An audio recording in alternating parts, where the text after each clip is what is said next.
to this computer. All right. Wow. Another reading group. Another wonderful year. So, what are we reading today, James? Since you're the reading type. Reading Capital. I have the best, the coolest. Like, how do you not see this cover and be like, I want that book? Yeah. Althusser and Etienne Balibar. Yeah. So you're reading probably like the first English edition. Uh,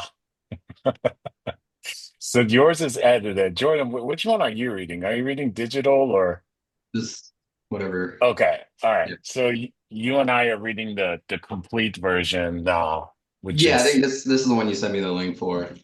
yeah, that's what I'm reading. And those are put out by Verso, so there might be kind of different wording in here. But I guess one thing that is like different between the editions, I think Jordan I's edition has like everyone that was doing those lectures, right, at NES, I believe. Um, and yours, James, has like Althusser and who does it Oh, have that? Balibar. What is Balber?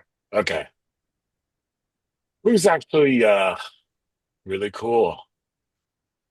I really like his books on Marx, and he has kind of his own stick going on. Anyway, so I think in like the great Hegelian tradition, we should skip introductions and prefaces and just kind of dive in there, and we can kind of like discuss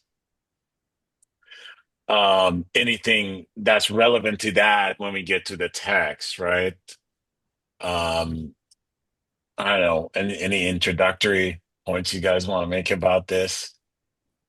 No, I'm gonna follow your lead. Can you hear the obnoxious cat? Do I need to do something about that?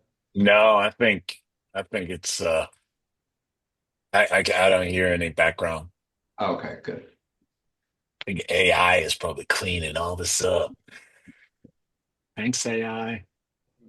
Ooh. So yeah, okay. So this is really good. Kind of a I don't know if this was kind of published early on, but we have a kind of a little message from Marx to the people. The last line is, of course, what's cited a lot from this section.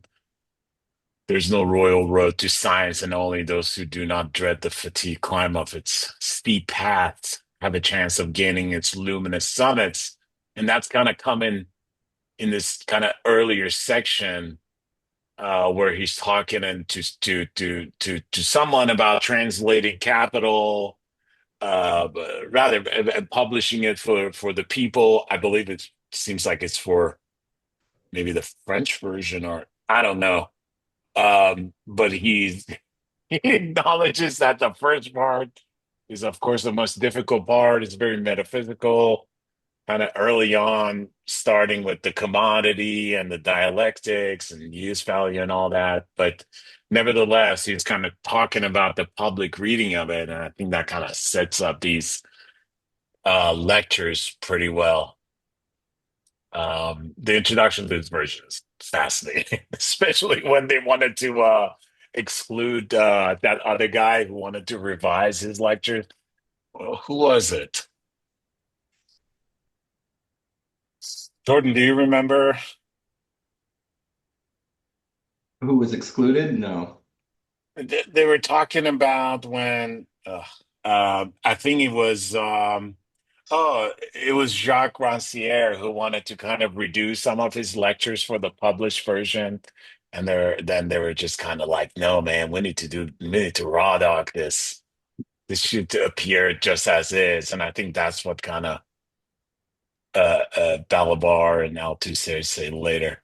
All right, so yeah, let's maybe a Yeah, little on that go little ahead. Marx bit, on that little Marx bit, like you both, it's like Yeah. Marx is like a great writer, like just in his letters, it's like okay. But what Yeah. I mean, wasn't the plan to like subsidize these pamphlets for like working people to like capital? but he's acknowledging that like even chunking it out in these little bits is still going to be um a lot to read to like thinking about his audience. And he says like it's the French public too. Maybe he's just talking about the French and not everyone else. It's like definitely not the English version. Yeah, no, I think you're right. I vaguely remember something about how there was kind of plans or there was like earlier attempts at publishing Das Kapital in like kind of smaller chunks because he wanted it to be more digestible. I don't know if that's actual memory or what that's what you're referring to, right? Yeah. And I think, yeah, this might be a commentary for that. It might have been for one of the French versions. I actually got the new translation that I'm excited to at some point dig into. All those prefaces are great. I mean, Marx is one of those people when I read his like prefaces and kind of prefaces to different linguistic editions or latter year editions. Like there's so much kind of there's still philosophy in the preface, even though like a preface is supposed to ease you into the writing of the book. Um, but yeah, okay. So yeah, let's go here. You see, I guess I highlighted this last time I read this, so it must have been something important. Ooh, you son of a bitch. This covers the screen, don't it? There we go. Yeah, NES, which is in Paris, I believe. So it's kind of different from the places where Foucault and these guys were doing. This is 1967. That's important because this is before the events of 1968 in France. So there's a kind of a different mood instilled in these writings. Uh, Maybe a bit more optimistic in the ideas of reading. And yeah, then again, there's a mention of it could have corrected him, but then we wanted us to kind of present these as they were. Okay. I don't want to immediately move into kind of the next phase. Anything you guys want to mention on the first phase that Yeah, I was uh, just going to say about 68. Like maybe we hold off on that for a while because I think it would be interesting with the whole conflict with the students who are doing lot of reading and like the workers and like these other all of that. yeah, I would like to also read up on that, refresh my memory on it. yeah, no, that's definitely something I guess that needs to be addressed later. Yeah, sure. Um I mean, this early part of this, I think, is very interesting. It says, of course, we have all read and all do read Capital for almost a century. We have been able to read it every day transparently in the dramas and dreams of our history and its disputes and conflicts, in the defeats as, what are you pointing at? It's like that's quoted on this cover. Oh, you're like, oh yeah, it's like when the movies someone says the title of the movie, it's like it's like this is a Titanic. You're like, oh, I see. Yeah, so reading In Defeats and Victories of Workers' Movement, which is our only hope and our destiny. That's very interesting. Since we came into the world, we have read Capital constantly in the writings and speeches of those who have read it for us, well or ill, both the dead and the living, Engels, Kautsky, Plekhanov, Lenin and Rosa Luxemburg, Trotsky, Stalin, Gramsci, the leaders of the workers' organizations, their supporters and opponents, yada, yada, yada. We have read bits of it, the fragments which the conjecture had selected for us. We have even all more or less read volume one from commodities to the expropriation of the expropriators, which are the chapters of capital. I really like this because it really sets the mood because the first sentence kind of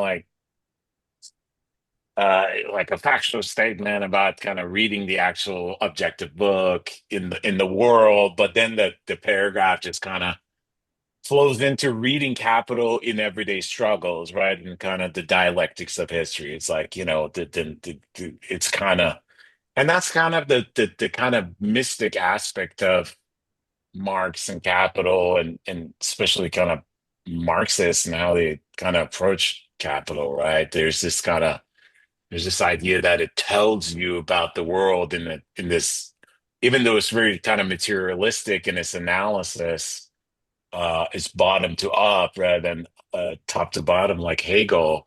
He's saying like, no, you're just kind of reading this every day, all the time, everywhere. That's my Yeah, reading of it. kind of reminded of I think it was like Big Bill Haywood or whatever. It was like I haven't read Marx's Capital, but I have the marks of capital on my body.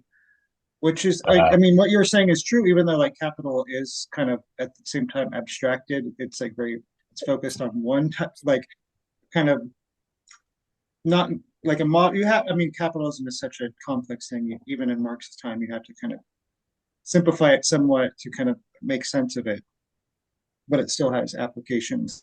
It's like to any other kind of workplace or any other things that are happening in this kind of in this mode of production.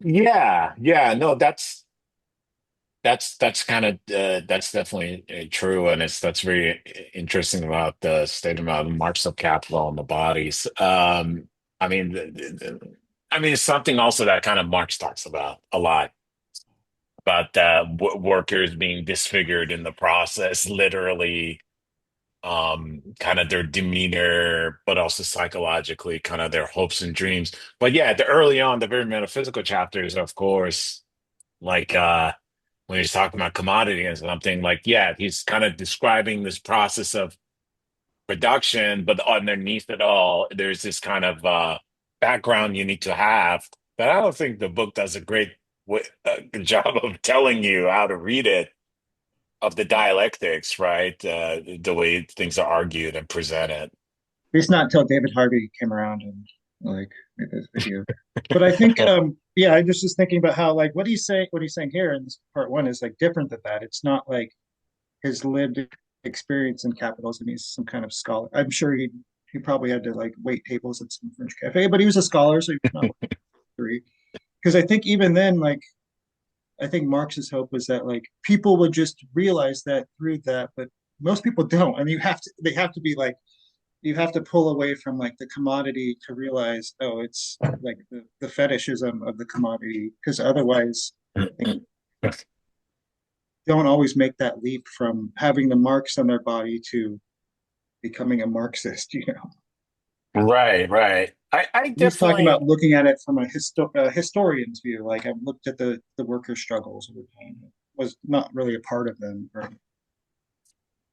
that's interesting. Yeah, I mean, there is definitely that sense of separation. I mean, that anxiety, I think, lives to this day on people in the academia reading this, and people who are actually living it. And, I doubt even at that time, even the rates of um, just being able to read and write, and how many people had the time and leisure to go hunt down, that does Lenin exist in my language? And then kind of reading Hegelian logic through Lenin, and then reading Marx through Lenin. And it's really interesting because kind of there was a lot of these kind of French guys, especially, they're all encountering Marx through that Russian author that was lecturing, Sartre, Simone de Beauvoir,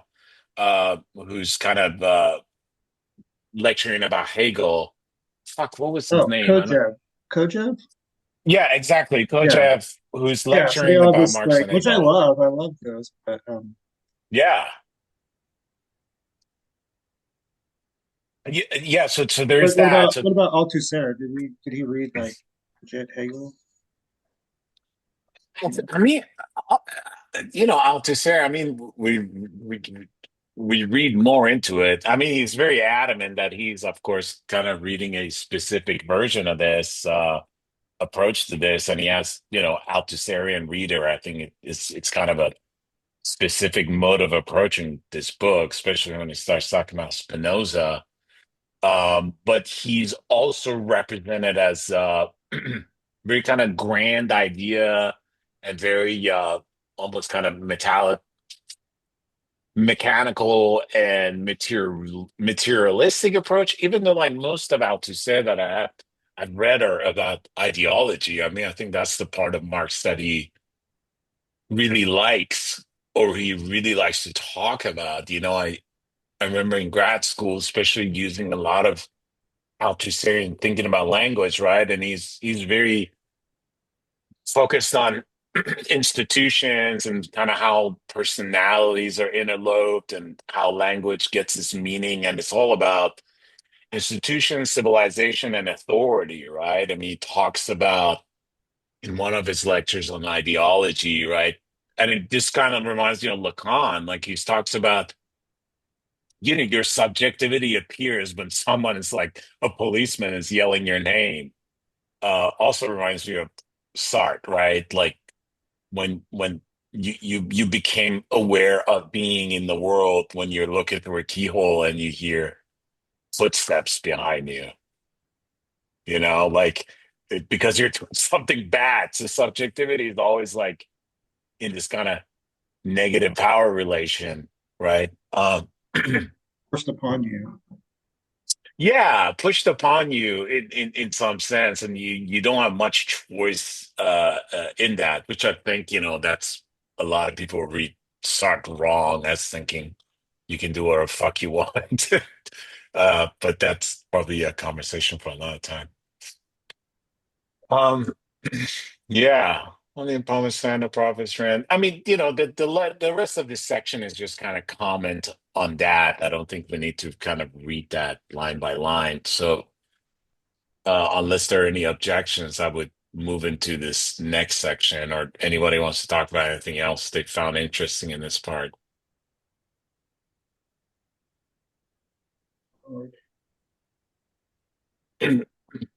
Okay, so I highlighted this, so it was probably important to me at some point.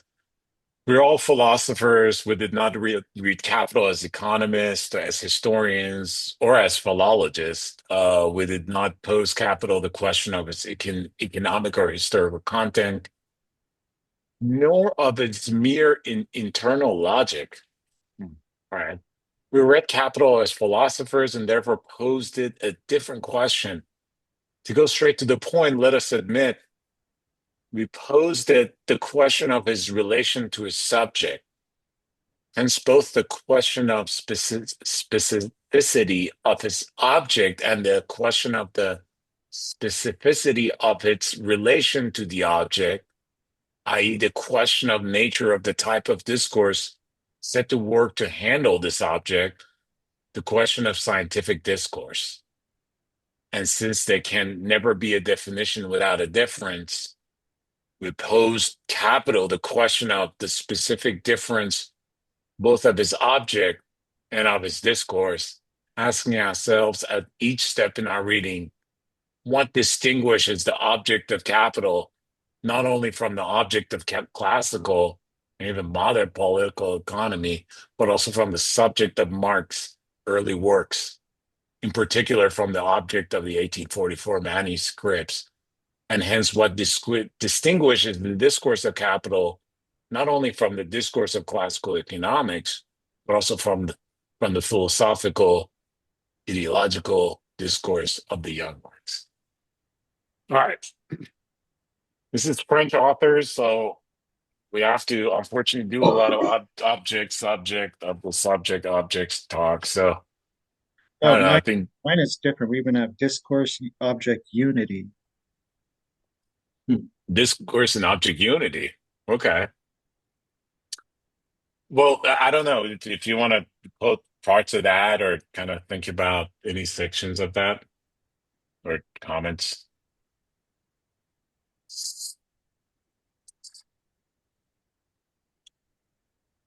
Well, let's figure this out.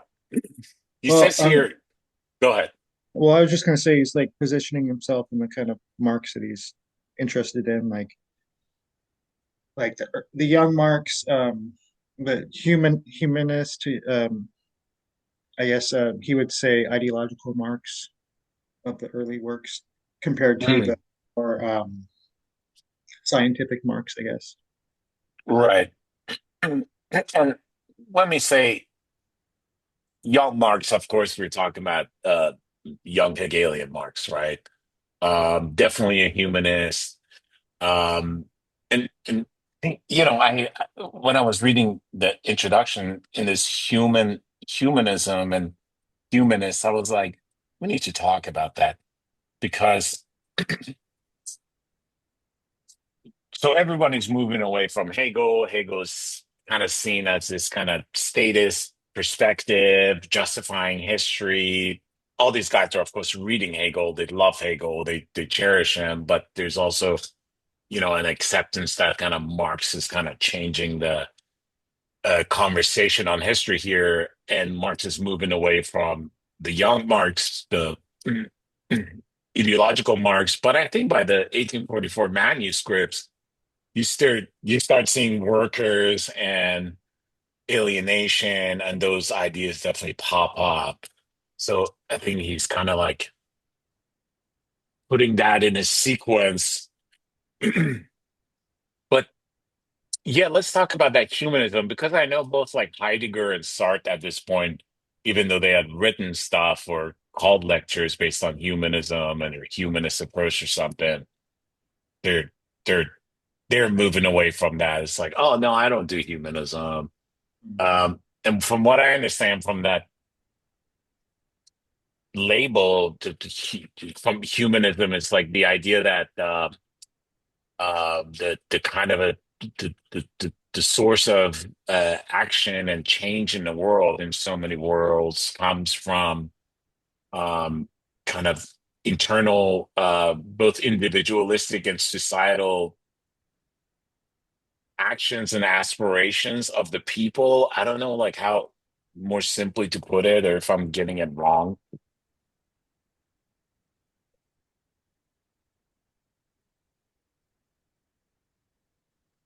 Any Yeah, thoughts? um, yeah, I think that's what you would how you would describe what they mean by humanism. Yeah, and kind of humanism is kind of put right in the center of history. Um, Now I guess someone would say, well, okay, what's the difference between humanism and its relevance to this specific paragraph? I think, um, well, we'll talk about how actually kind of capital reads, but he says here it's like it's like how we read it. We're not reading it from economics or any philologist or linguistic way. We're just kind of putting the text of the books in relations to its object. So it's the object here would be capital, right? Or how capital functions in this epoch of history. The question of nature of the type of discourse set to work to handle this object. I guess that kind of throws me off. Did like how scientific discourse is set to analyze this. Maybe that's kind of what by he means by like Marxist dialectic approach to analyzing how different parts of capitalism works. But then it worries me that at the top it says, nor of its mere internal logic. So then at that point, I don't know what they're talking about. Yeah, mine doesn't have that internal logic line, but one it does ask some more questions. Like one, I think helps. Is capital distinguished from classical economics standpoints? Wait, before that, is capital merely a continuation or even culmination of classical political economy, from which Marx inherited both object and concepts? And is capital distinguished from classical economics not by its object, but only by its method, the dialectic he borrowed from Hegel? Or does capital constitute a real epistemological mutation of its object theory and method? So, like, is it this that first question to like is it just kind of classical political economy just extrapolated, or is it this radical break and that you that is doing something completely different, a different kind of what is capital's object? Is it capital? And so there we're talking like the discourse object unity, like what is the relation there between the discourse capital and the object capital? Yeah, actually, okay, you made me understand this better, right? So, who are the two biggest kind of influences from economic standpoint in capital? Of course, there are Smith and Ricardo, right? A lot of people, bros debating on fucking internet, they think like, oh, Adam Smith said this, like fuck Marx. It's like, no, Marx actually accept most of those um let's say critiques of economy or explanations of economy, but he also integrates them and kind of situates them, right? I mean, especially like for Ricardo is, of course, the labor theory of value pretty much comes from him, but how Marx kind of situates those talks in the discourse, for example, his criticism of utilitarianism and his reference to Robinson Crusoe, uh, and references Shakespeare and stuff like that about how uh, different economics like fetishize parts of economy and then just like lock into this, right? I don't know if maybe there were books, not many books, just like leave a chapter, books on economy, just like kind of talking about how children's fingers get caught in machines, you know what I mean? Which Marx does in Capital, right? He's always like putting the discourse and the object together, trying to get something out of it. I think that's what, as you're Yeah, saying, possibly Althusser is talking about. Yeah. yeah, I think the Smith reference is good because he talks about like what Marx does with Smith, but like I don't know, I'm thinking like says Adam Smith and Marx, do they have the same object? Are they talking about the same thing? Ostensibly they are, but like are they really in from Althusser's perspective? Right. And the concepts are different. So if he's talking about it, he's gonna be talking about a science. So like the Kantian view of science, I was just reading some of that. It's like a field defined by an object or something like that. So Hmm. what if it or do so he's asking, does capital and like classical political economy have the same object? They don't seem to have the same concept. So like maybe that's yeah, maybe you need both of those things to be a new science. Is Marx, and he asks here too in mine is capital does capital represent the founding moment of a new discipline, the founding moment of a science, a real event of Hmm. theoretical revolution, simultaneously rejecting the classical political economy and the Hegelian and Feuerbachian ideologies of prehistory, the absolute beginning of a history of science. Mm. Yeah. Okay. Yeah, that's what he's kind of really pulling it towards that. Yeah, yeah. And I have here, And like a you know, historian, and I think he's mhm. saying too that only a philosopher could, only like a philosophical reading could get that. You can't get it from a scientist or a historian, an economist or a logician. Go away with that. Well, I mean, yeah, yeah. No, actually, I mean, he makes that point, right? And since there can never be a definition without a difference, it kind of very much reminds me of Derrida and those people. But I think you're right, and it is such a pompous kind of fucking statement, but it's kind of true Mm. because there is a difference. I mean, he says it here, to have read Capital as a historian would have meant reading it while posing a question of relation between its historical analysis and its historical object already defined outside of it without questioning the object itself. I mean, the book is, I mean, you saw this in Marx's statement, before this chapter. He's like, look, that early one, tough to read.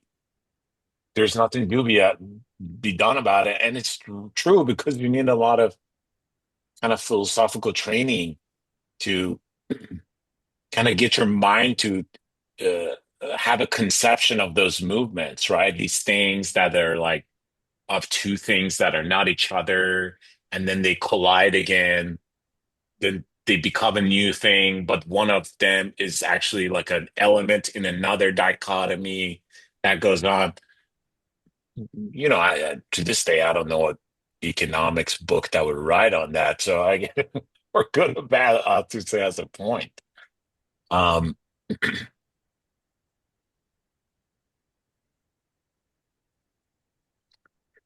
yeah, okay. All right. So you definitely touched on, and it's really cool here. He talks about realization of idealist aspirations of the Jewish question, which is a writing on Marx, which a lot of people strangely call it a anti-Semitic writing, which is weird. Marx comes from a Protestant family that converted from Judaism for the sake of, being able to fucking work and stuff like that. And Jewish question is, of course, talks about, look, rather than kind of focusing on identity groups in society to whoever is responding to, you need kind of total liberation, for these kind of stereotypes and these discourses to dissolve, um, albeit different from kind of how capital goes. But here it also says, this is on page 2, I believe. It says, does capital represent the founding movement of, oh, you already read this. Yeah. But, oh, I wanted to kind of add this. Simultaneously rejecting the classical political economy that would be Ricardo Smith and the Hegelian and Feuerbachian ideology of its prehistory, the absolute beginning of history of a science. Um, yeah, and look, for everyone who's read Hegel's philosophy of history lectures or phenomenology of spirit, Feuerbach, of course, proto sociology, history of Christianity, not his essence of Christianity, essence of religion, but all the ideas of fetishism are from Feuerbach pretty much because Feuerbach talking about look, a man goes and makes a fucking carves a stone and makes an idol out of it, then kind of forgets that he paint that, and suddenly the idol has some value that lords over him. And he basically kind of he's like, well, there you go. That's your religion. That's how it works. Of course, I'm being a little facetious, but that's kind of what those writings are like. Anyone has any more to say on this? Any comments? Any? No, it's just interesting in my edition. Like it actually, there is this. I found it. What I read is there. It's just they moved the parts around a little bit. Yours is edited, huh? Yeah. Well, mine was first. Yours is ahead.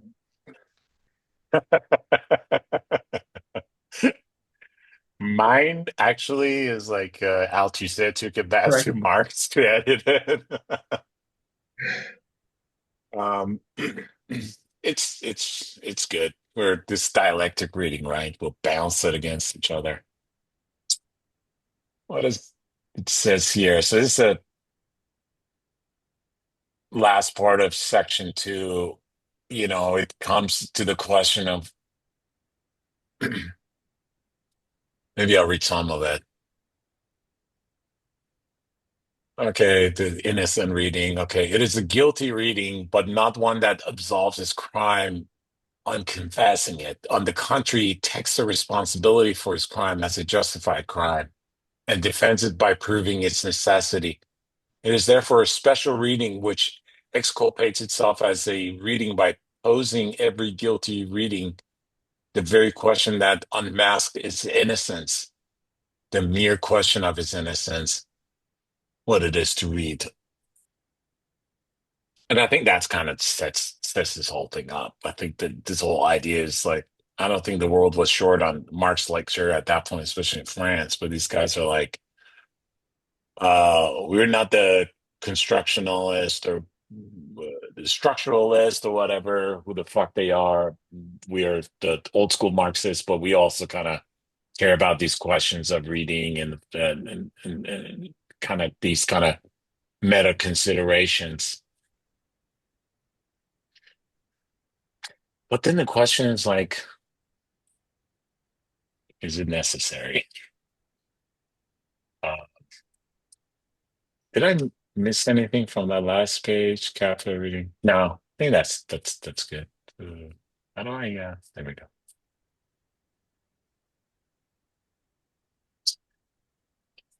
go.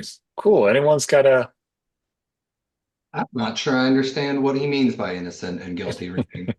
Well, that's what I was going to talk about. I think the Freud Let's part talk about it. really helps me understand it because, like with Freud, think about like a Freudian slip or the dream. It's maybe innocent. I meant to call it say another, but I said my mother or something.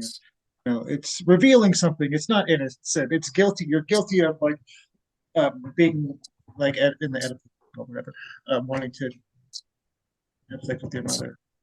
There's You know, maybe not that No, guilty, but like that is yeah. helpful though. Yeah, Um, I that and like same with like Nietzsche and like as I thought too of like Roderick and the Masters of Suspicion. What was that series? The Hermeneutics of Suspicion. Yeah, Uh, yeah, in the West Texas guy, and yeah, UT, because Nietzsche yeah. will do the Nietzsche will have the same guilty reading too. Like Christianity, oh, you have these nice ethics of like, oh, like blah blah blah. You do these nice things, your commandments, but it's actually for the weak to like take over like the strong, who are like the ones who are actually exercising their will to power, and it's just kind of deceptive thing. So it's kind of like you're also guilty by even though you're trying to say these like nice Christian ethics or any kind of ethics, like I guess. Yeah, you're of course referring to genealogy of morals, and it's talking about like development of kind of Judeo-Christian ethics, and yeah, right. Like so you treat it on the surface, right? You like Nietzsche talks about, look, you have all these kind of ethics of meekness and everything is kind of put on its Thy head neighbor, from kind blah of blah.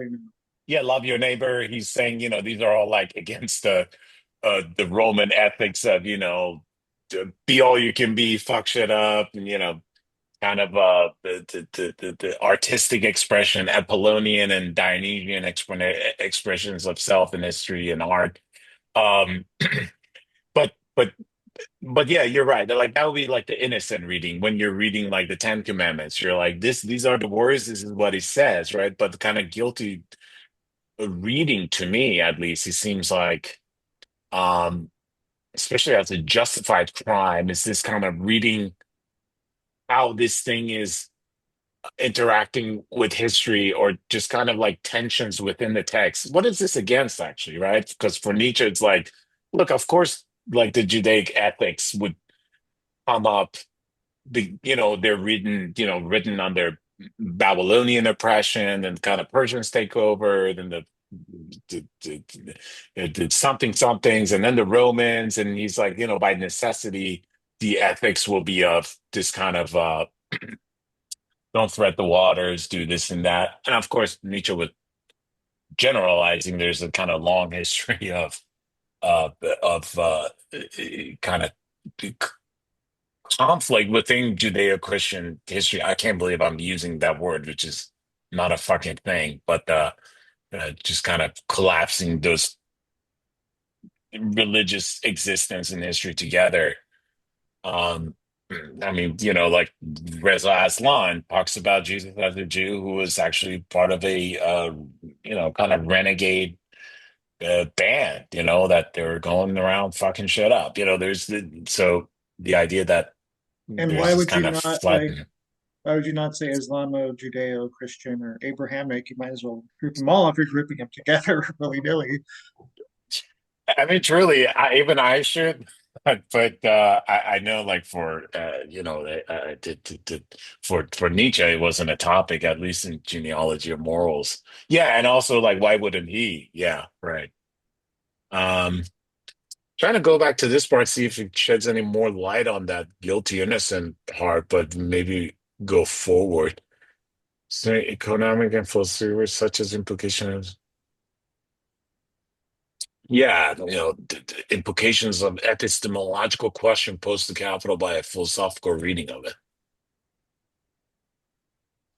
The fuck are those questions? Um, you want to Marx Nietzsche and Freud. Only since Freud have we begun to suspect what listening and hence what speaking and keeping silent means, that this meaning, I'm not going to use those French words, of speaking and listening reveals beneath the innocence of speech, seeing and culpable depth of a second, quite different discourse, the discourse of, oh gosh, I really like what you said about Freud and you know his books on joke. Another thing kind of um, this brings me back to in Freud's three essays on sexuality, like interpretation of dreams. He comes up, you know, dreams come up a lot, and he's one time he's talking about, oh, I had a dream. I'm at the kitchen table, and then like my aunt comes in, and there are these sorts of events, and he's like, look. One interpretation would be like, you know, I had a dream of my aunt in the kitchen, you know, there's one-to-one relation between the symbols and stuff. But he's like, what Freud says, if I recall correctly, he's like, your aunt is never your aunt in a dream. Your aunt is a representation of set of relations, right? And these relations of feelings and intuitions and memory, and you know, at the end, he's like, and you can take that thread all the way down, but it goes to infinity. It's not like you can be like, okay, so fine, Freud, we'll read Aunt as a set of relations that kind of has relation to your psyche and depth of your mind. But even that analysis, his own analysis, he's like, it just like keeps going. You can dig forever. There's no kind of epistemological end to that kind of inquiry. So I think you're very right in pointing that out. Actually, let's see what this footnote has Well, to yeah, say that's here. just like Freud discovering the unconscious that there's like I don't know, like yeah, I think that's a guilt like because going ahead, like when he gets to like he actually does a reading of Adam Smith, kind of keeping that guilty reading thing, but just reading beneath the iceberg, there's this whole larger layer of these forces and structures of the mind, like the ego, the id, and Yeah, you know, it also reminds me of like Adorno when Adorno is like, you know, after Holocaust, there can't be, you know, you can't write poetry, right? I mean, I think that's kind of like a profound aphorism from a guy, you know, who shouldn't be congratulated on his aphorisms for the amount of aphorism it produced. But yeah, that a text can never just be a text, right? It's or in the cliche form, you know, a pipe isn't this is not a pipe, right? This is like everything is just there's a depth to it. There's kind of a and that depth kind of can be that guilty reading. So I wanted to kind of bring up this footnote here after that section that you read. We owe this result, which has revolutionized our reading of Freud, to Jacques Lacan. There you go. The transigent and lucid, and for many years isolated theoretical effort. After a time when the radical novelty of what Jacques Lacan has given us is beginning to pass into the public domain, where everyone can make use of it and profit by its own way. I feel bound to acknowledge my depth to an exemplary reading lesson, which, as we shall see, goes beyond its object of origin in some of its defects. I feel bound to acknowledge this publicly so that the tailor's labor does not disappear into the code. This is straight from Capital. Even into my code, just as I feel bound to acknowledge the obvious or the concealed depth which bind us to our masters in reading learned works, once Gaston Beclard, Jean Cabal, I don't know that one, Caballés, it could be is. sure, and George Can Goheim. I haven't read it. I've heard that last name of course, Michel Foucault. Thank God we didn't want to discuss. Anyways, this is really interesting to stop a book with a footnote to say, like, what Marx was talking about, the labor that disappears, this whole fucking darkness of capitalism, and you don't see it, and things appear to you alienated and foreign. He's like, I don't want to do that by acknowledging all the influences here, which is interesting because acknowledgement, by the way these guys think, does nothing to dispel the guilt or the complexity or any other kind of underlying symptom of the text. Oh, yes, symptomatic reading of the text, right? Um, in fact, Foucault criticizes Freud. He's like, look, Freud thought he was like overcoming this, acknowledging and overcoming this idea of dominance within psychotherapy by sitting behind the patient. And Foucault's like, actually doing that makes you invisible, which is kind of a not adding another layer of power dominance to this kind of disembodied voice that the analysance like hears, like, or the person that's being analyzed.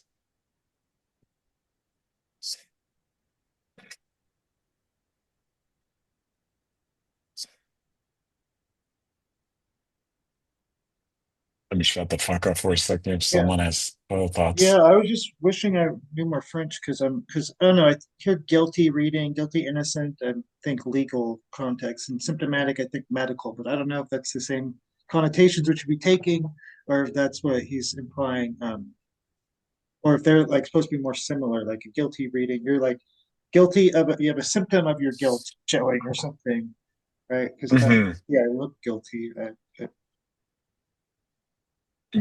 I mean, that's a great question for Foucault. As he's bleeding in here, It is. criminality and psychology, right? I mean, yeah.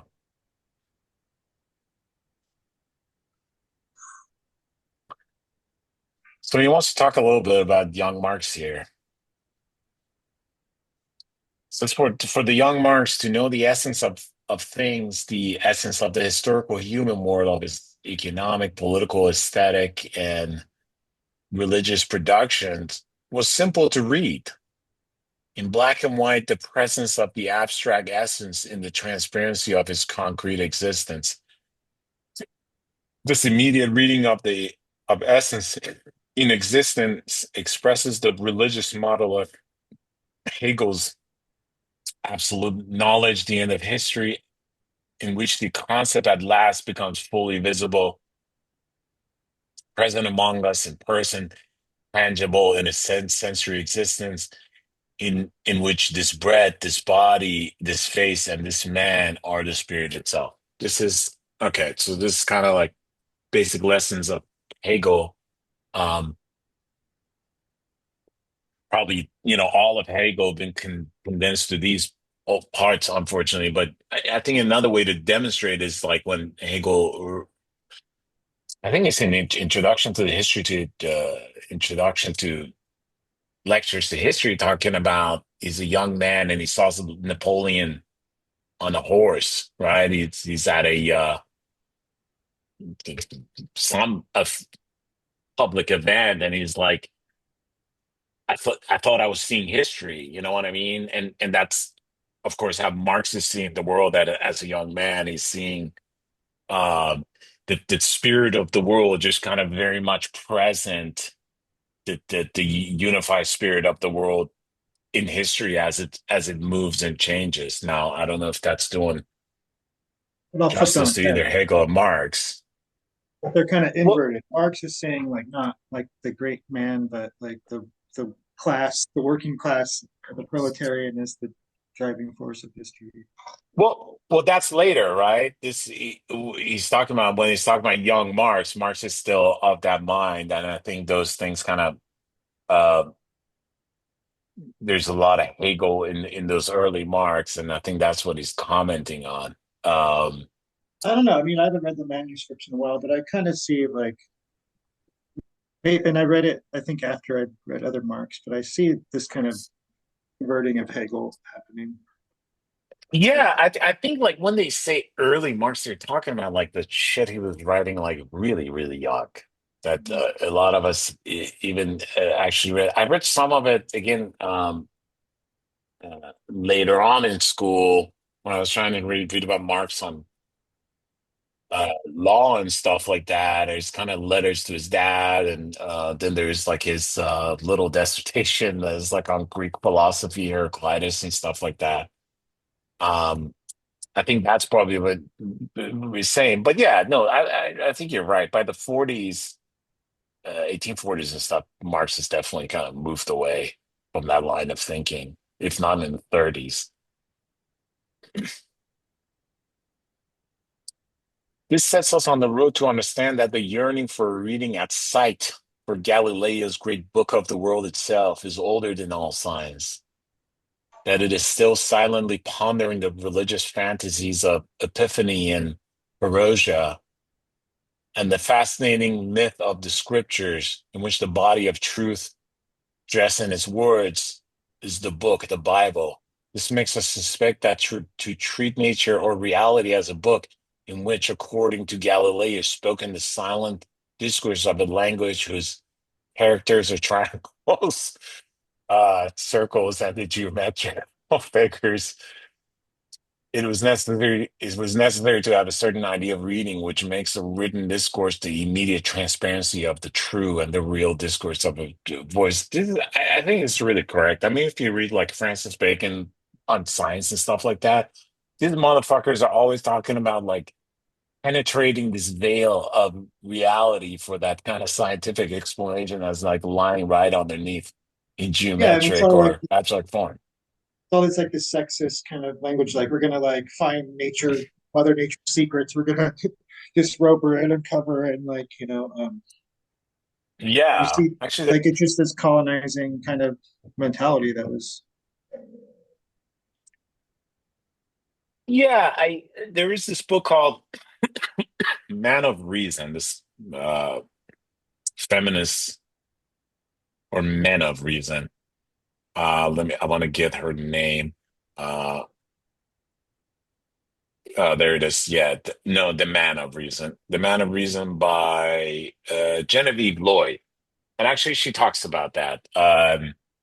She's like, yeah, when you look at the scientific discourse of 18th and 19th century, specifically there's like the even like kind of the linguistic form of it is always about like penetrating and like trying to like fuck the material reality to get the like the real shit out of it, like get the Zizek and stuff. I always comment on these. But nevertheless, I mean so like the this idea is that discourse that flows from Socrates' midwife to now let's actually go fuck nature and make our own ideas out of it called science. right, but the idea is that like by our they mean like objective, right? Like, look, the nature of reality is geometry, right? Like you look at enough relations between stars and you figure out that there's this like kind of objective narrative under it. Um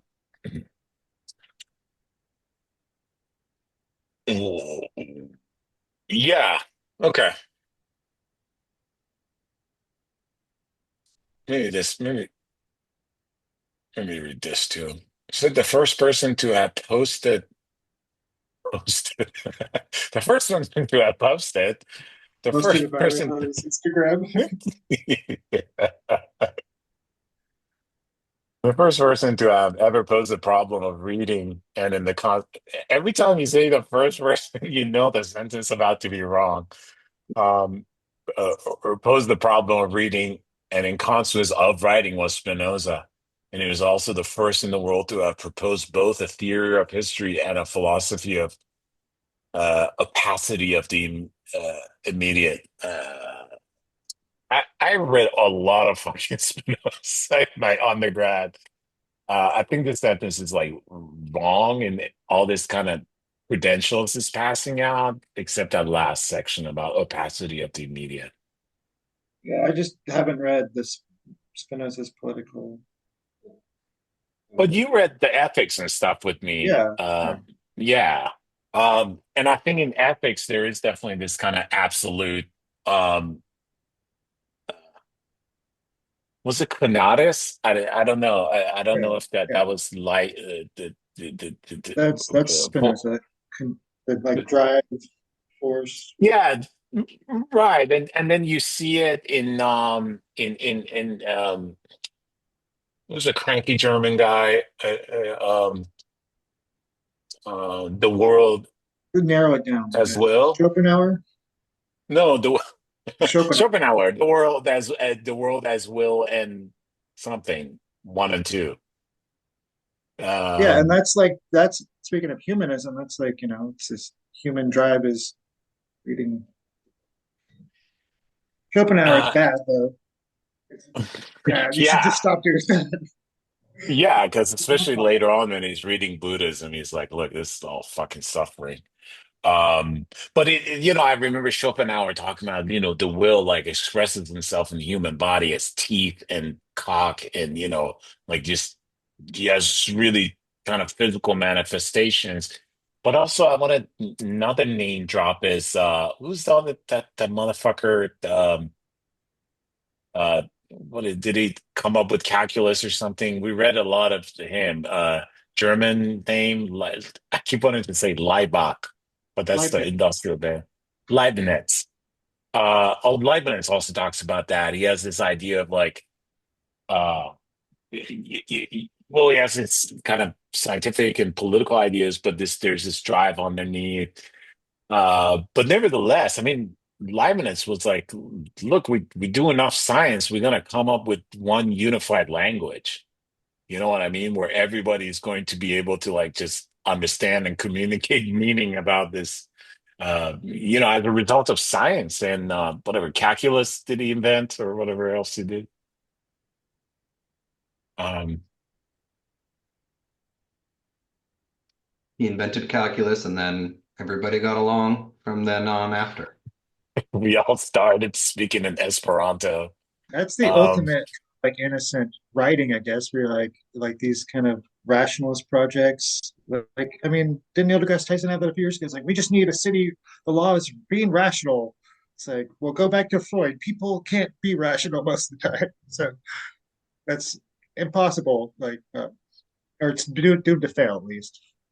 Right. I mean, then of course you got like Frankfurt School and these guys who are just like critiquing like reason and rationality. And they're like, look at the German dedication to coming up with systems of genocide, right? It's like that's reason. You know what I mean?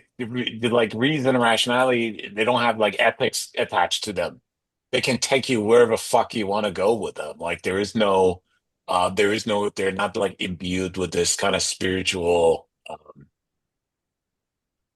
ontology, right? That kind of deliver you to the Jetsons world, right?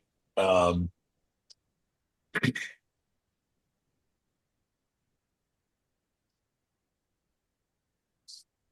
yeah, well, as I recall, the first time I tried to read this book and gave up, there's a lot of talk of Spinoza later on, which we can focus on then. What else do we want to touch on from here to four?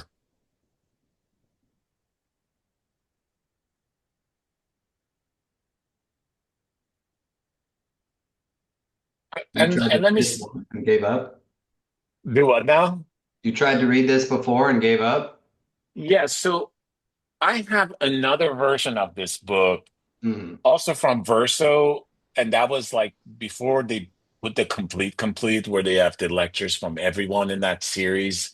It just has Althusser and Balabar. I think it's more like James's, but it was like a new edition of that. I have a physical copy somewhere.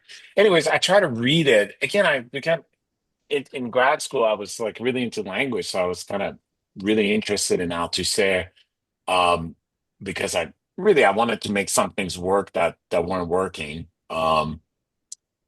But I did give up. I did, yeah. In this first part too, the first lecture, it just gets reading it alone is really hard. Hmm. You know what I mean? Like now with you guys, you're reading this, you go back, you kind of think, you refresh, you talk. But you know, when you get into the weeds later, you're just like, what are we talking about? Um, I think but I also, yeah, no. Well, I was just saying, you know, when I started this, and it starts with that letter, where first it's like, yeah, this it would be great if this could be digestible in a way that actual workers could understand what's being said here, and that, and I think I focused more on that than the following paragraph where he talks about like there's just no escaping, the certain concepts are being arduous to read through and understand, and they are central to this. But I had focused on the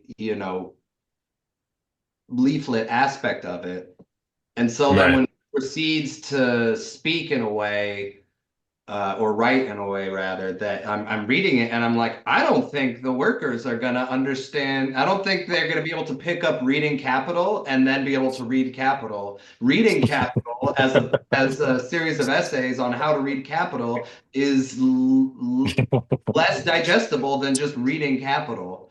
Right.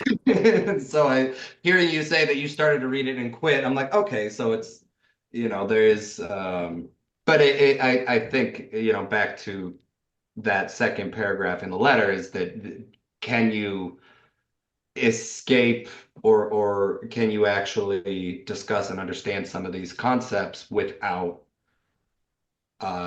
having to, without it being difficult and difficult to understand. Uh, Yeah, I think that's an excellent point. I mean, first of all, Balabar actually has a book about how to read Marx. And it's probably one of the most digestible. He has pictures, for Frenchmen to write this. It's just a wonderful book. And actually, I've read it. Of course, I don't like it as much as David Harvey. I think David Harvey's like the person to go to if you want to actually read Marx. But yeah, you're right. There's like, and part of this is because kind of the weird subject matter issue this is taking with the book. But this also reminds me of like I was listening to a podcast 15 fucking years ago, or whatever, when we were reading Critique of Reason by Kant, right? And I think it was partially examined life or something, and they were like, "It's like, why is he saying this part like this? Why is and maybe again, I don't know if it's real memory or made up one. I just very clearly remember someone being like, "Look, the shit he's talking about in this section of Critique of Pure Reason, like." There's like First of all, there's no other way to say it.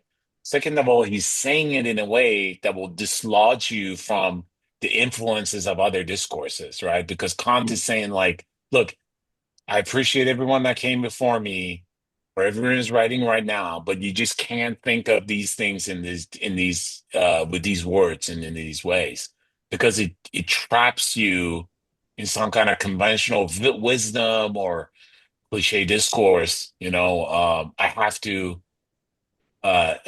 make you labor to kind of keep you away from that. And I think that's probably part of what's going on here. Yeah, no one's ever like, oh, you're having trouble reading Capital. Well, read Reading Capital. That'll help you get through it. Read that first. But I think that's right. It makes me think about like two, where he talks about like the economic reading and the historic reading. Because if it is like an object that's like right here, but you have to see it in a different way, it's not like something from outside coming in like a science, like, oh, here's this new thing we found. Check it out. Yeah, yeah, yeah. Or like, what does he say?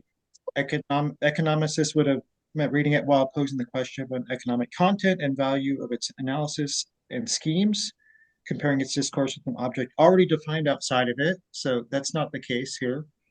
Um, I've read Capital without questioning the object. Subtoward Capital's historians would have meant reading it while posing the question of the relation between its historical analysis and historical object already defined outside of it. No, the object isn't defined yet. Without questioning the object itself or questioning the object. To read it as logicians would have meant posing the question of its methods in exposition and proof, but in the abstract, once again without questioning the object which the methods of discourse relate.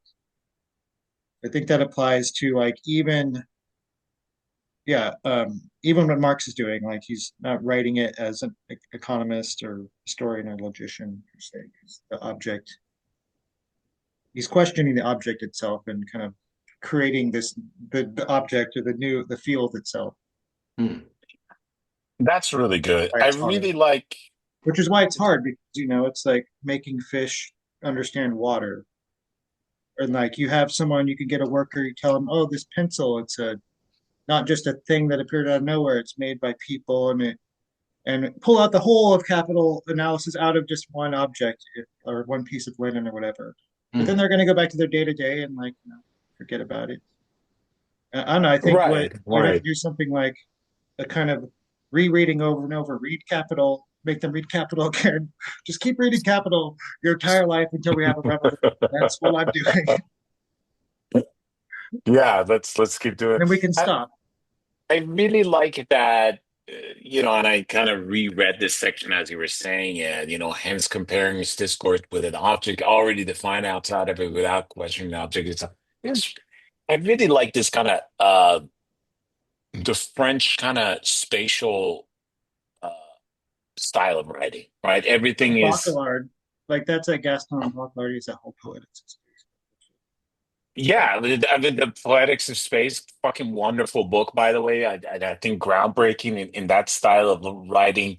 And of course, phenomenology had a lot to do with this, with this emphasis on experience. But I think, like, when you, like, the way that sentence is like, you're thinking, and you're like, yeah, like, science is like, look, I'm looking at a fucking kangaroo. I'm not gonna name it yet. We're studying it. Well, there's this thing. It already exists outside. He has a reality. He has extension in space, or even two plus two, right? Like, look, there is this thing we're just gonna presuppose his existence and then kind of walk around them. And Alfred Whitehead and Bertrand Russell and stuff trying to kind of figure out what two plus two even means. Spend 400 pages on it in their And that's Principia just going Mathematica. into that's that mere internal logic too, just pulling out like all of math out of 2 + 2 = 4. Um, Yeah, anyway, and I think that's fascinating. And what Marx is doing is like, look, let's go to a fucking factory. Y'all, come on, let's go to a factory. Let's look at some shit. Let's see. Let's look at these things as how they are, and then see if this material kind of interactions kind of tell us what capital is, rather than presuming what capital is and then looking at the world, which is, I mean, just by itself is revolutionary, right? Because right now you're like, okay, this is capitalism, this is socialism. Nobody even know what these words means. Let's see how they apply in the world or what they're made of. And he is like, none of that. Um, he's like, because the object can't presuppose the subject, right? This again reminds me of that Hegel preface to what was it with the Owl of Minerva? That was preface to, I forgot what it was. Hegel, Yeah, but which you philosophy, remember which philosophy, it was philosophy. Okay, so no, phenomenology of spirit, right? I think it was Or phenomenology of maybe it was spirit. philosophy of right. We also read that. No, actually, you're right. It was philosophy of rights. It is because I was like, history one. That's kind of too on the nose. Phenomenology of spirit. I wouldn't remember because I didn't know what the fuck he was talking about for my spot. You're right. It was philosophy of rights because we read it in advanced ethics, and he's talking about. Look, he's like, how can you fucking read a preface about something you haven't read? You know what I mean? Like, how do you let this thing like defines the experience of what's coming? Like, why not read the fucking thing and then figure out what it is, see if he has any kind of function of defining anything. Um, anyways, I don't. So there's a kind of ethics involved in this. There's a little finger wagging about reading here, which is, I think, um, important. Right here. Also on logistics, I suggest. I know everybody had a long day. Maybe we stop. We do this section and then we stop and keep these short and then keep everyone hungry and interested and you know. Okay, so I don't know. Anyone has anything to? I was gonna go to Young Marx again. I don't know if anybody had any thoughts or anything you want to touch on. Oh, okay. The Young Marx of 1844 manuscripts read the human essence as sight, uh, immediately in the transparency of its alienation. Capital, on the contrary, exactly measures the distance and an internal dislocation, a dislocage in the real, inscribed in its structure, a distance and a dislocation such as to make their own effects themselves illegible, and the illusion of an immediate reading of them, the ultimate apex of their effects, fetishism. It's a kind of a heavy sentence. Um, Internal dislocation in the real. Second mention of this thing. It's all specially inscribed in the structure, distance, and dislocation to make their own effect themselves.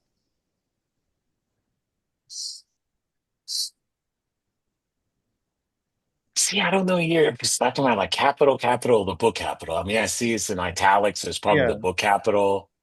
Um, but yeah, I mean, it's because it's both in a way. They're well, Capital Bookmore is doing the measuring or describing like these effects that make workers like ignore like turn relationship between people into relationship between things kind of so we see a world of commodity rather than a world of labor power invested in things but capital the thing does that too but it doesn't I don't know if it you could say it yeah, measures in the same way. yeah.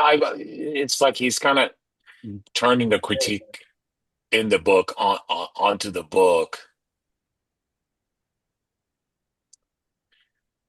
Yeah, I mean, The capital isn't necessarily about like the psychological reasons behind why people believe in commodity fetishism, either. It's just the no, structure no. of things that makes that have that effect. I mean, it's like fetishism. I mean, I already described like it's kind of Feuerbachian origin. I think he's also talking about like maybe like kind of the simplest dialectic in Capital where you talk about exchange value and use value. Um, and kind of like how that progression of that dialectic goes on. But I guess, if we're looking at fetishism, the idea of like this weird kind of value of essence that is imbued into a thing by unknown means. I mean, we know them, we actually know the means, but kind of in their apparent form, they're unknown, right? Like why does a dollar worth a dollar, or whatever it may be? Why does a book cost something? Um, I don't know. It's a hard sentence. I know he's criticizing the book, but I don't exactly. Well, maybe we'll read it. No, it was essential to turn to history to track down this myth of reading to its lair, for it was from the history in which they offered in the cult of their religion and philosophies that man had projected it onto nature, so as to perish in the daring project of knowing it.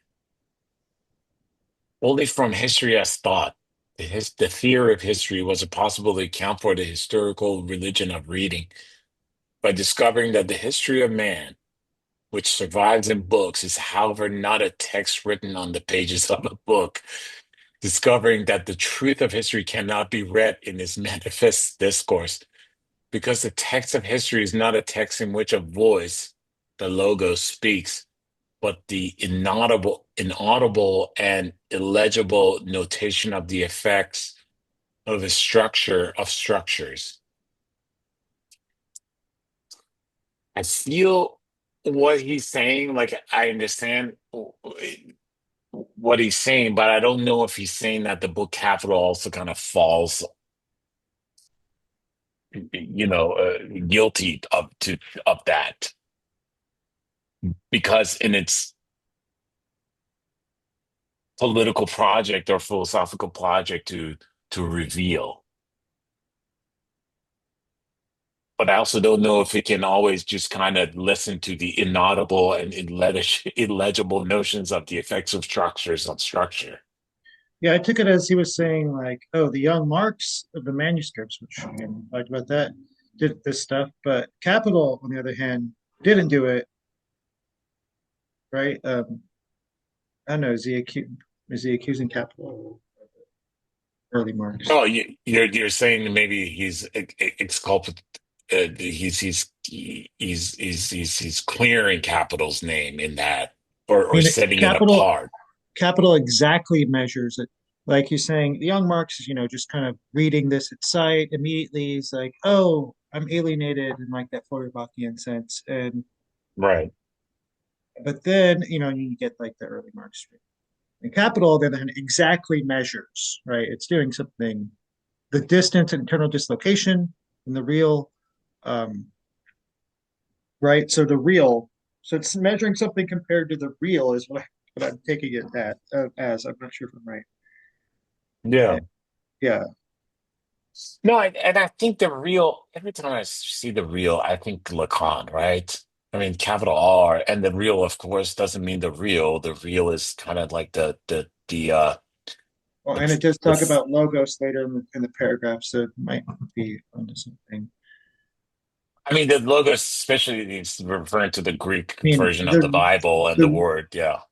the real of capital would be like, I don't know, a kind of swirling mess that you couldn't actually write a book about, like all of these kind of interactions and things going on, right? Right.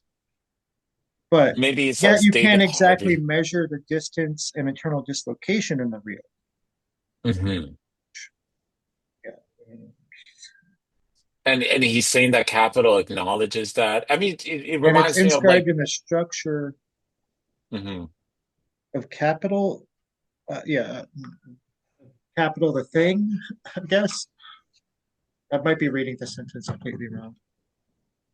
Yeah, the describing its structure, a distance and the structure has to make their own effect themselves illegible and the illusion. Yeah, I don't know exactly where he's shifting. I And mean, that illusion of immediate reading goes back to what he's saying about what Marx is doing, right? Illusion of the immediate reading of them, the structure, right, and the distance and dislocation. And that's what you end up with. If you take this immediate reading, Mhm. doing whatever he's doing in capital, you end up ultimately in fetishism. So maybe he's talking about like the wrong reading of it, right? I mean, the or maybe a necessary effect of it. I'm I'm thinking about like when David Harvey talks about, he's like, look, you got to look at capital as like a moment frozen in time, right? Because he's like, everything is like fluid, it's moving, it's changing. Nothing is that thing at any moment. Um, yeah, and if you take it as kind of a measure of a distance and an internal dislocation in the real, then you're reading like a critique. But I also don't know what this kind of He's not maybe saying it's exactly a measure of the real or of capitalism as it is. right. Whatever he means by I think decollage. I think a collage. It's like Yeah, moving I'm putting collage. those arranged like a collage is all kind of like right. So, and a dislocation would not necessarily mean like, oh, now they're all out of order. Because like I was reading the Gundresa too, and he talks about the logical order versus like the historical order. Yeah, yeah. Yeah, maybe I'm grasping at straws, to decollage something, you would put them all those pictures back in kind of normal order. I don't know.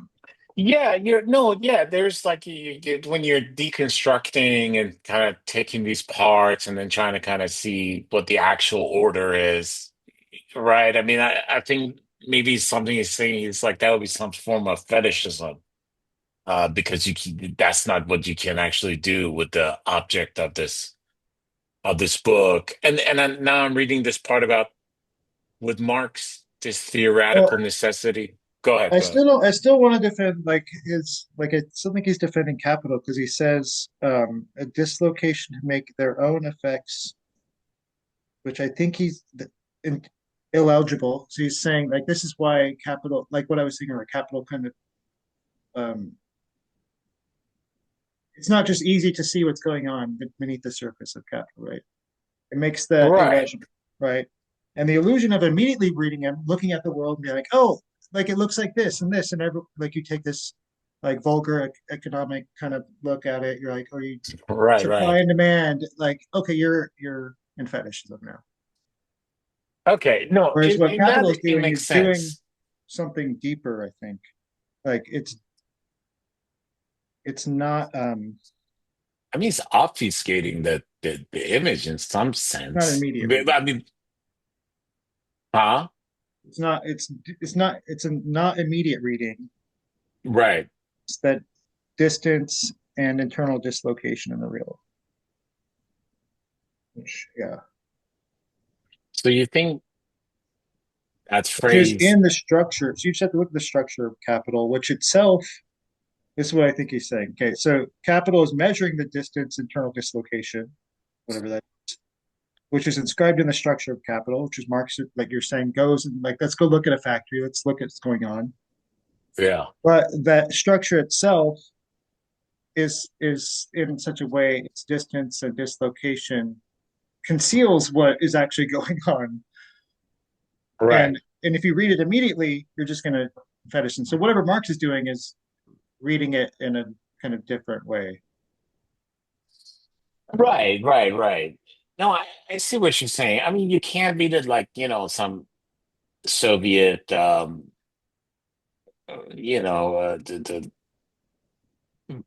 party member that is trying to like go home, read Capital, and say, "What can I do with this tomorrow?" At the water plant or something like that. You can also use it to be like, "Oh yeah, let's look at the water plants in capitalist countries." Or I understand that sense of it, and I think if it makes sense if he's defending that ineligible sense that kind of capital gives about everything. And that's part of this kind of spooky interpretation of the world's that is probably, and maybe there's some benefit to that. Yeah, like if you're like not doing, if you're going to the grocery store, going to like the supply side, you're going to get, oh, Right. what is the price of this from? It's because, well, that's what people will pay for it, right? What's the value of it? It's the price. Whereas if you go look at like what Marx said, go look at kind of the inner workings of it, you make, oh, the value comes from this other thing, abstract social labor, whatever it is, we'll get there. Right, right. And you can never, I think, use that to figure out like the actual price of an egg, right? I mean, maybe that's another implication that's being put forward here. Like you can't read capital and see it's like, okay, I'm going to predict sales prices. I can tell you like what sort of dynamics read, what sort of fetishisms of values, but you're not gonna kind of find exact measures in the real, but it measures the distance and internal dislocations in the structure. And whatever you get out of it, like every capitalist already knows how to make profit, like the secret to making value, Hmm. don't read it to get there. Yeah. I mean, that's part of the profit system of that thing. Yeah.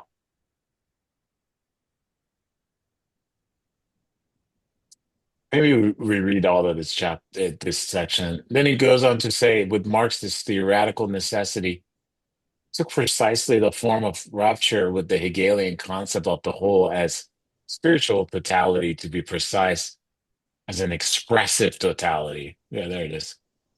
It is no accident that when we turn the thin sheet of theory of reading, we discover beneath it a theory of expression, and that we discover this theory of expressive totality in which each part is pars totalis, immediately expressing the whole that it inhibits in person, to be the theory which, in Hegel, for the last time and on the terrain of history itself, assembled all the complementary religious myths of the voice, the logos, speaking in the sequence of the discourse, of the truth that inhibits his scripture, and of the ear that hears, that's from New Testament, Mark, or the eye that reads his discourse in order to discover in it, if they are pure, the speech of the truth, which inhibits each of its words in person. I feel like I would have to read this 20 times. What a long ass fucking sentence, too. I see what he's saying. I mean, I get it.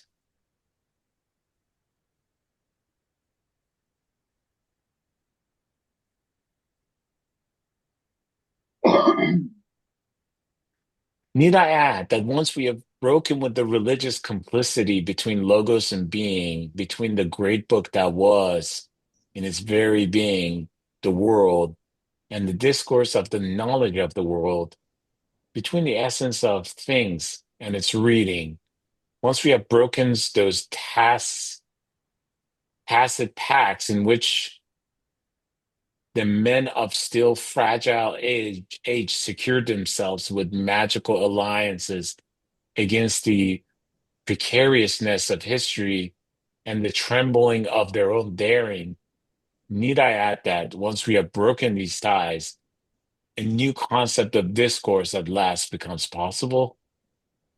Yeah, I'm like, add more, please. Add another couple sentences that explain. Yeah, he really got fucking He taken gets away by like, this point. yeah, you just lift it up into the clouds.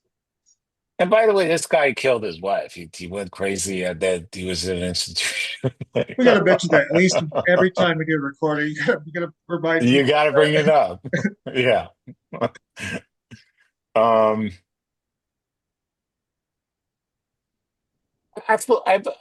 we'll probably come back to this notions here. I just kind of have a hard time see what kind of values attaching to. Need I add that once we're broken with the religious complicity between logos and being,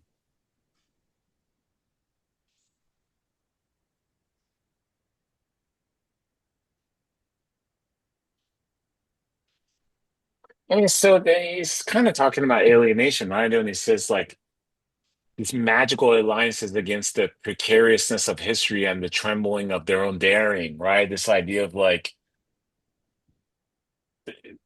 you're saying like there's like this existential kind of discomfort that gives rise to these kind of religious notions to begin with, because people are constantly trying to kind of put the word and the being and the logos and these kind of parts and wholes together as a way that it makes sense. And maybe uh there is no connection to be made. Like maybe the connection is in the Discord. That these things are not legible and comprehensive and whole. And somehow that relates to reading Capital, apparently. But Well, um, yeah, and I don't know. The only way I can think of it's relating because I go back to the exact measuring, the exactly measure. Like capital is exactly measuring something about the real, but it's not doing the same thing as identifying the logos with being. mhm. What that is, I don't know.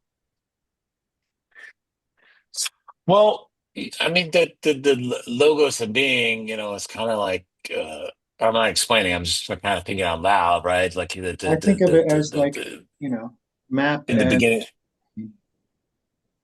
Yeah, or in the Bible, there is the word, and then the word is kind of materialized in some sense. So the material is like an expression of the word. Um, We can think about like J.L. Austin in kind of what is it, verbal acts? What was his fucking uh, uh, It's what speech was acts, it? speech Yeah, acts, speech performative, acts, right? performative. Yeah. Yeah, if I'm like court and I or if I marry some people because I have a certificate, you two are now married, right? Kind of the word has created this new form of reality, and the reality always finds its origin back to those words, but not really because those people also got married based on love and socioeconomic standing and chance Well, of and history and all that. me think of what you What mentioned is about it? autism there, because it's the institution that did it. Like you have you're like, oh, I have this certification. Like I'm part of this like state structure institution. Like Oh, I can say right. you're married, you're married, you're married, you're married to my dog, and no one right, doesn't act at all. All right, right. Yeah, So right, yeah, right.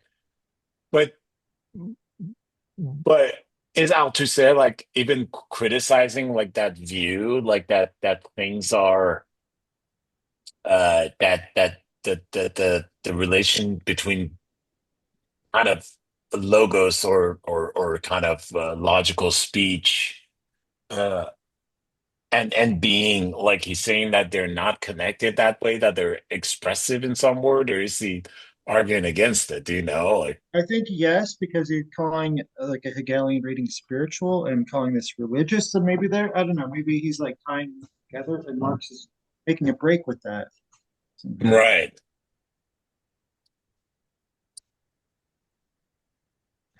And it's a Okay. religious myth of reading, going back to Right.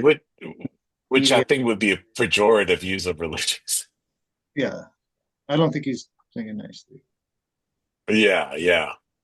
I really like that. The fragile age secured themselves with magical alliances against the precariousness of history and the trembling of their own daring.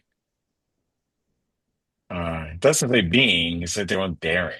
It's just Yeah, again, I mean, I think Hegel, he's like talking about Hegel, who's like, oh, history is all working toward the absolute. Look, there's history right there on a horse, and it's fine. Where Marx is like, no, history is being going to be like, made by us, right? yeah, no, that's really true. And I think the poor guy gets faulted for determinism. And I think, if you read enough Marx, there's none of that is in there because he's like either people act or like things don't happen or And regress. Like, it's precarious in the sense, like, I always go back to that Marx quote about like, a rickety house will fall down. Like, it might fall down because you're like smashing the wall, but like gravity, like, the gravity pulling the house down. But you still got to like knock it down a little bit. And if you don't, like, history could go either way, whether we it can rot into a weird sort of barbarism fascism when or barbarism people or from socialism. TV are president, right? Like Rosa Luxemburg, like barbar socialism or barbarism, but it's like We're there. uh, uh clown society or barbarism is now our fucking history. Yeah, barbarism lost the popular vote, weirdly enough, crazy. Yeah, Say right. The worst possible world. I cannot fucking believe it. dying liberalism or The death. birthing fascism. Like,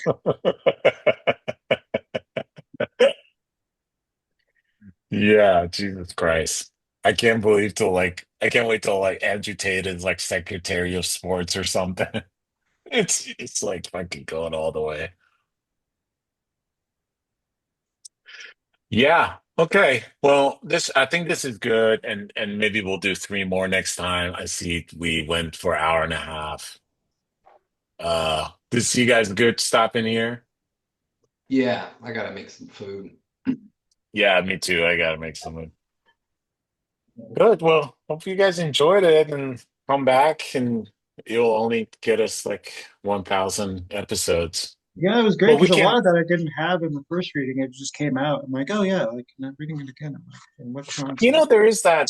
Like, Lacan would say, and of course he would say that. He was like, look, you read my books, you're not supposed to get them. but they change you as you're reading it. And I always thought that was so cliche, but it's also like a little true. Like Mhm. this takes me like 3 hours to read, but then you start talking about it, you're like, okay, no, that kind of makes sense. Oh, Changed me that into like some of my friends are like keep talking about Macan. So actually I'm reading those lectures or something yeah. Um, all right. Well, also we can do other readings in this middle. Please feel free to throw shit up. So 2 weeks from now, because you have a concert next week, James. else. Okay. Okay. All Yeah. right. All right. Sounds good. That gives me time to read this slowly. Not Yeah. a concert. It's at a deli down the street. So calling a concert's a little ostentatious. You speak of the food arena. They have good vegan. So, Badass. Well, All right, well, guys. see you guys in but a couple weeks. Yeah, very enjoyed this. See you in 2 weeks. Take care.